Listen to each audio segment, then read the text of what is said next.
Good morning. So I was asked to go and do a call out this morning, ladies' car. So normally I won't, if people hand me their keys, I don't immediately grab your key to go and start your vehicle. This is a non-starting condition, right?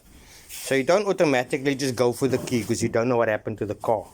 So this is initially what I did when I got there. I pulled the filter boxes out of my way. So basically, that's all be loose because I loosened it, right? It was all now. So I want to show you what I found and why I say. So I'm still going to remove the tappet cover as well for you.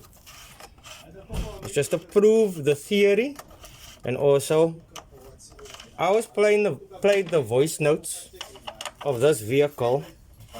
I think 3 weeks ago I was sent what was corresponded with the mechanic and the client. He did an assessment on the vehicle because he worked on it. I can see somebody worked here. There's new head bolts. You see?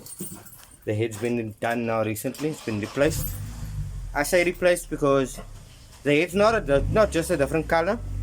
The heads with a number 4 sitting in the corner there is off a gamma and not a corsa light. Thermostat's been replaced. And then obviously I know he's been in here because the timing was readjusted. But do you see the little specks that look like sand? It's not sand, it's metal. The pin sheared off. So this is due to not tensioning correctly. So if there's a section where it's popped, this thing is just rocking that way. It's not turning uniformly. It's yanking on the cam. So this is one of the reasons why this happens, and also one of the reasons why the cam snaps in half, because it's yanking on it. But I want to pause now. I want to take the tappet cover off to give you an idea of what I mean when I say there's 2 reasons why this happened, not just the one. One is the timing, it's to pop. The other one is oil pressure.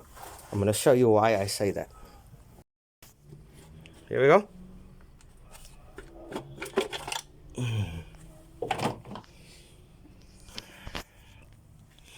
So I don't know if you can see it, but I can see it. Let me put a light on for you guys. You see there's zero oil. Cam's dry. It's droog. And you can already see the scratches starting. There is somewhat oil pressure, but not enough. The lifter also has run empty. The oil level is right to the bottom of the lifter. So even if an engine stood 5 years, the lifters will still hold some oil. This one has lost all its oil.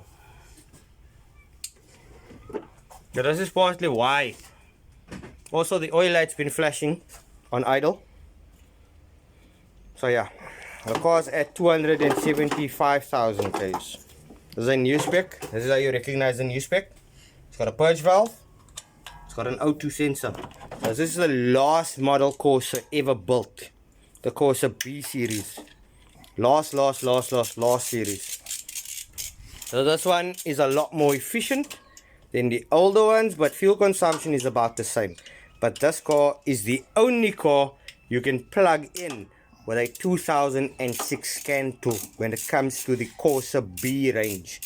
Any other model you cannot scan with a new model machine. But these are the last models that were made. The ECUs are different. They're not the same like the ones that we have. They are much smaller, much more compact, and much more advanced ECU than what we have.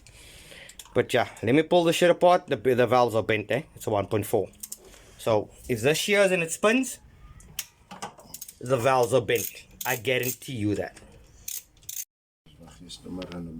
See the spinning marks of the bolt? That guarantees that the pulley spun, meaning the cam wasn't spinning with it. So wherever the lobes was laying, that is what bent. So I can already tell you from the top already. I'll be able to tell you already which one is open. That one is bent. This one might be bent. It's down right now. I'm not so sure about the others. This lobe is already eaten away. Like, it's round. It's no longer a sharp end like this one is now. That one is round. On the video you can't see it so nicely because of lighting, but the lobes is a very pointy setup. You understand? That's how you know when the cam's already starting to eat away because of lack of oil pressure. And his lip here already, there's a lip here already. This one's also starting. There's chunks of metal over here and burnt oil. That's how you know when the oil pressure is not that good.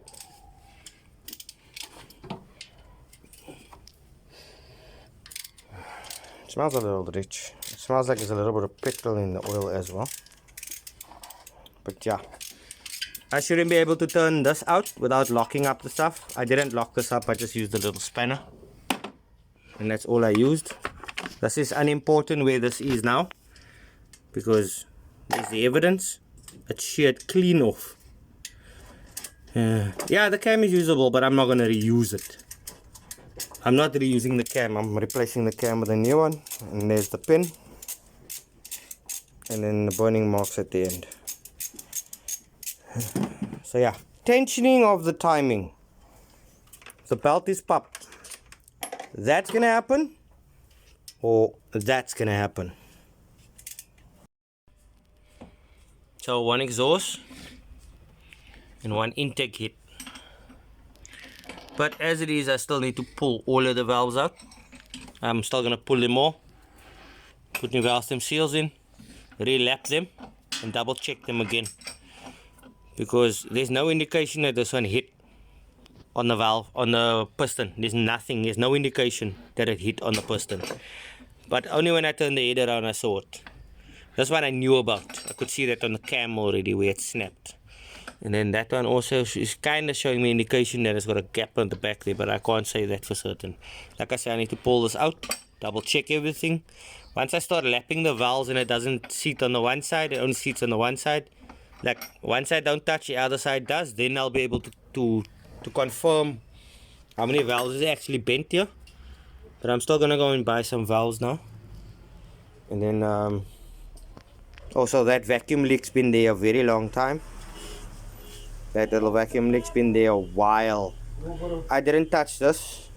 I just popped off while I was still pulling off the head. But yeah, somebody's been in here, park here. Why, I don't know. The amount of carbon buildup is to do with the timing that wasn't right and the vacuum leak, obviously. But there's a lot of carbon. It shouldn't look like that. See, now there's an indication that it hits.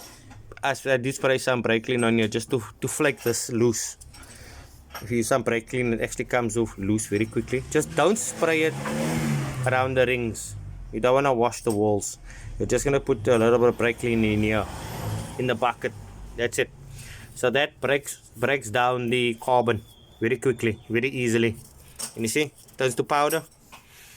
So that's what the brake clean does to the carbon. So it makes it a little easier to clean. This one is still fairly wet with carbon. But yeah, let me continue. Let me get done cleaning off the gasket material still there.